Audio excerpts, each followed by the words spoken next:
Instagram Reel just rolled out a 60-second limit for their video upload. I'm gonna show you exactly how to activate it in this video. And what's great about it is TikTok had the 60-second and a 3-minute limit even for a while. So now you could create TikTok videos that are up to 60 seconds and post them on Reels too. Let me show you how to use it.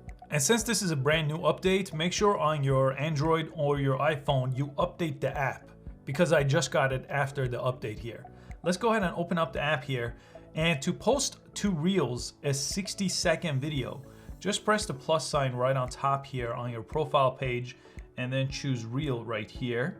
And by default here, it lands on the 30-second option. If you look over here, it says 30 seconds. So if you tap on here, you now should have a 60 seconds. So there's 15, 30, and the maximum right now is 60. And I'm assuming at some point they're gonna roll out a 3-minute one to compete with TikTok here.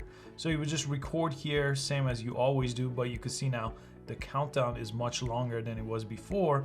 But you do all have the same options as before, like adding music here, volume control, a voiceover, editing your clips.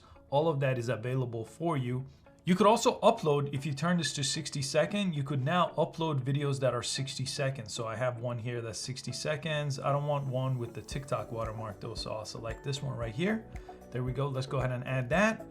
Preview, and there is a 60-second or a little under 60-second video that I could go ahead and post to Reel just like that. Now, if you want to completely master Instagram Reels, I'll put the video in the description below this one that walks you through exactly how to use all the options within Reel. I hope you found this update useful. I'll see you next time.